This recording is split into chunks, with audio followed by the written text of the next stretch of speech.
Manusia selalu ingin sesuatu.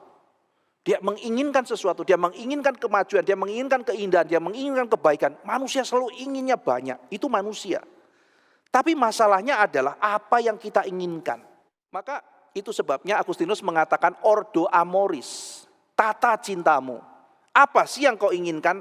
Yang kau cintai itu apa? Yang menjadi harta dalam hatimu itu apa?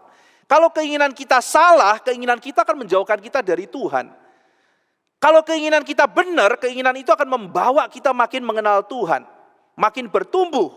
Jadi ada keinginan yang menghancurkan hidup kita, tapi ada keinginan yang membangun kita.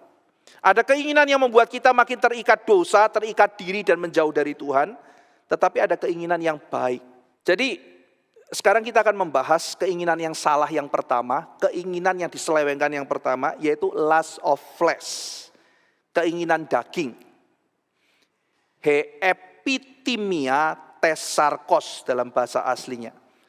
Keinginan daging adalah keinginan yang menghancurkan hidup seseorang, menguasai seseorang, memperbudak orang tersebut, sehingga orang bisa diperbudak oleh keinginannya. Nah saudara, bukan hanya Yohanes tulis ini ya, Paulus juga tulis. Misalnya kalau saudara lihat Galatia 5, dalam bahasa yang berbeda, tetapi Paulus mengungkapkan juga orang yang hidup di dalam mengasihi dunia, salah satunya keinginan daging.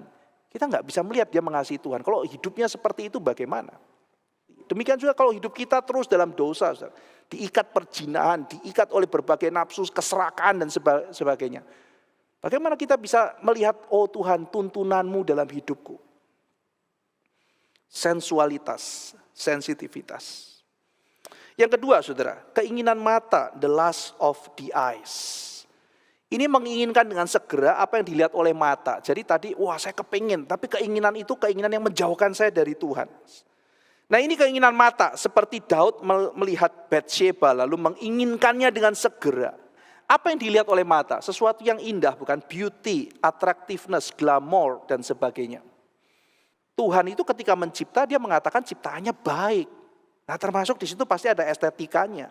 Maka keindahan itu dari Tuhan. Manusia tertarik pada yang indah. Nah makanya tadi seperti halnya hasrat itu baik.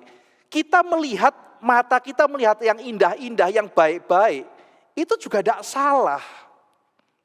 Keindahan itu baik, tapi keindahan bukan segalanya. Nah itu ketika saudara menjaga itu, saudara dibentengi oleh hal yang baik. Silakan tertarik pada hal yang indah. Kita tuh merenungkan loh hal-hal yang indah. Kita mengkontemplasikan hal yang indah. Ini perintah Alkitab. Segala yang baik, yang sedap didengar, yang suci, yang kudus. Pikirkan semuanya itu. Jadi bukan hanya kita lihat, mikir pun suruh mikir yang indah-indah saudara. Jadi kalau saudara mikir tuh ya, aduh baiknya Tuhan ya, aduh Kristus itu ya karakternya. Itu kan yang kita pikirkan yang baik, yang indah. Nah jadi sayang ya saudara kalau kita itu cuma ngejar kebenaran, kebaikan tapi tidak keindahan. Keindahan itu bagian dari kemanusiaan kok, boleh dikejar. Saudara-saudara sekalian, kita dipanggil melihat keindahan yang Tuhan lakukan dalam dunia ini. Bahkan ketika dunia ini sudah jatuh dalam dosa, keindahan penebusan Kristus dan cinta kasihnya yang besar. Nah sekarang mengenai keangkuhan hidup. Saudara-saudara sekalian, orang yang mencari keangkuhan hidup adalah mencari keselamatan, mencari pemenuhan pada reputasi, pada prestasi, pada kecukupan diri. Nah jadi saudara sekalian, kepenuhan diri, kecukupan diri, bungkusnya manis saudara. Bungkusnya misalnya apa? Kuriositas, tertarik gak kamu sama ini?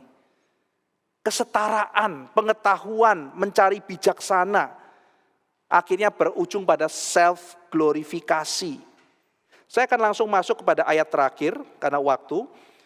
Di ayat yang terakhir dibilang bahwa dunia beserta dengan segala nafsunya itu akan lewat, akan lenyap. Maka apa yang mulia dalam dunia tidak bisa kita jadikan pegangan dalam kekekalan. Segala yang nampak hebat seperti kekayaan, kepandaian, kuasa, status sosial hanya bersifat sementara. Suatu hari itu akan lenyap. Berbahagialah orang yang mentaati Tuhan. Berbahagialah orang yang melakukan pekerjaan Tuhan. Berbahagialah orang yang menginvestasikan hidupnya, pikirannya, tenaganya, waktunya, uangnya, seluruh hidupnya untuk melakukan pekerjaan Tuhan. Ketika saudara bekerja, apa yang kau pikirkan? Ketika engkau berumah tangga, apa yang kau pikirkan? Agenda siapa yang kau kerjakan? Dunia beserta dengan seluruh nafsunya akan lenyap.